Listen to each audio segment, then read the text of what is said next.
Hey, I'm Hen and this is Rick, and this is the SlowCo farm. Yes, it's a space where we're trying to help people to slow down, connect more with nature, and connect with other cool, inspiring people. So when we found this piece of land, it was in the middle of summer, there was no grass anywhere, everything was like dry, it was boiling hot, and we still somehow completely fell in love with it. So in the beginning we were spending a lot of time tidying up the space and just observing and seeing the seasons change. And the main focus for those first few years was trying to improve the soil as well. So a lot of the fruit trees weren't very healthy, so we were really trying to wake up the soil and bring it back to life and increase the biodiversity and improve the soil health. So that's been a big focus for us the last few years. And the last year in particular, it's been more around the infrastructure, so getting the solar power, sorting out the irrigation system for watering over the summer, and making it a more comfortable place to kind of camp in the summer months. So I think we first started working on the project probably about 5 years ago now.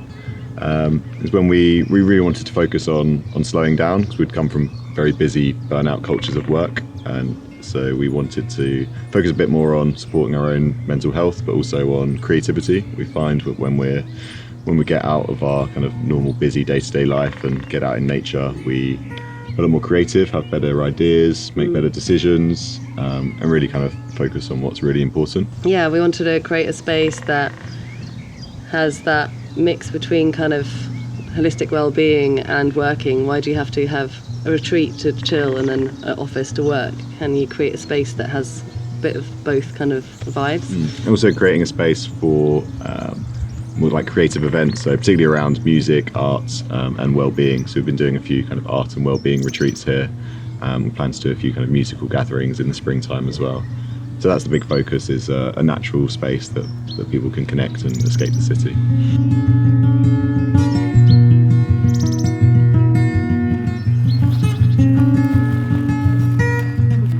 So this is our agroforest area where we've been improving the soil. So we had lots of existing fruit trees, but the soil around them was very poor and they weren't very well. So we've been focused on creating these vegetable beds around them. So here we've been growing at the moment lots of carrots, turnips, we've got parsnips, we've got cabbages, apple trees, pomegranate, orange trees.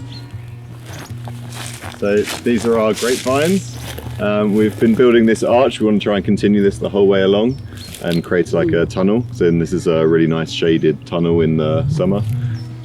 So over here is probably our favourite area. We've got this beautiful cork tree in the middle of the farm, and it's really like the mother tree, and it's really important for shade in the summer when it gets to like 35-degree heat. And we have the hammocks here, we can just chill. People sit here working or just having a nap. So here we have a shower in a tree, and you shower with cold water or you boil some water and then you have a hot shower. So we lived with this the entire year, last year, and even in the winter with weather like this, it's still like really nice. But we're hoping to build a bit more convenient shower system, but I will always miss the shower in a tree. It's an amazing experience to just shower and pick figs at the same time. And this space is really important. This is our fire pit, and this is made from like an old washing machine drum, which is like perfect for having a fire. I think a lot happens when you sit around a fire together, telling stories and, you know, sharing knowledge and playing games and singing songs. It's a really special moment in the evenings to sit here. So this is our solar panels. Everything on the farm is solar powered, and this powers everything. So our fridge, our Wi-Fi, any power tools that we're using. But most importantly, it powers our pump system, so we can irrigate the farm in the summer months and make sure everything's watered and have everything on timers. So over here we have the most important place on the farm. It's the kitchen. It's where all the magic happens. And there was a ruin here already that we've just kind of built on. And first we put the roof on, and now we're slowly closing the walls.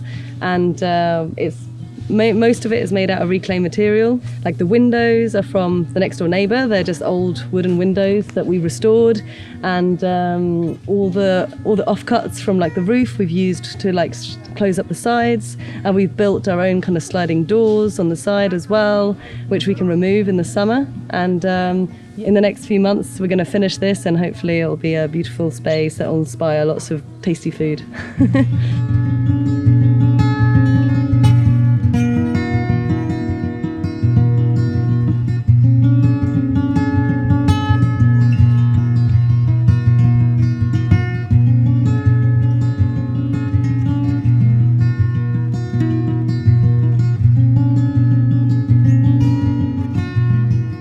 So the yurt is from Mongolia, and it's handmade and hand painted and has all these like nice symbols and patterns. So we really like that, that feeling. And this is a space where we come and escape if we need to, and get a bit of peace and quiet.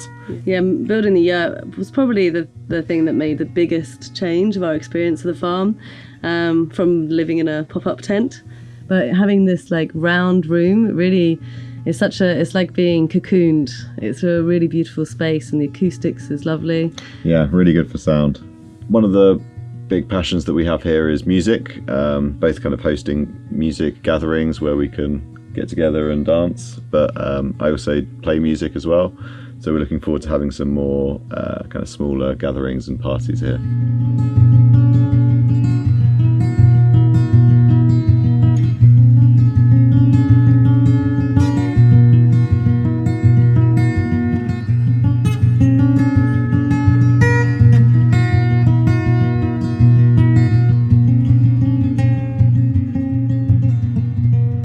Yeah, it reflects sometimes on like, why have we chosen to live like this? Like, why are we living in a yurt?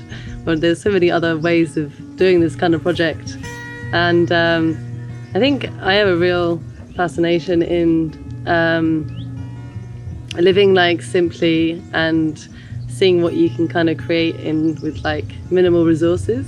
And starting off getting water out of the well with a bucket, that's how we started. Yeah. And to then get power with a switch and have a pump out of a water out of a hose. You become very aware of what you consume if you're having to generate the power yourself through solar, or if you're collecting the water from the well yourself with a bucket, or having to do all of the recycling and composting. You become very aware of what you need to, what's your inputs and outputs in terms of resources. And then, more in recent months, actually, we started taking on workaways. So now we have like a team, maybe like 2 to 3 or 4 people here that are helping to kind of move the project forwards. That's been really great. We find it's a really good kind of cultural exchange as well, to have people from all different backgrounds and countries and create a really nice diverse mix of people here. Yeah. We try and combine like having people that want to really learn about a particular topic or experience, and combine that with experts who actually know a lot about that. So looking forwards, I think the vision for the project is always a kind of evolving.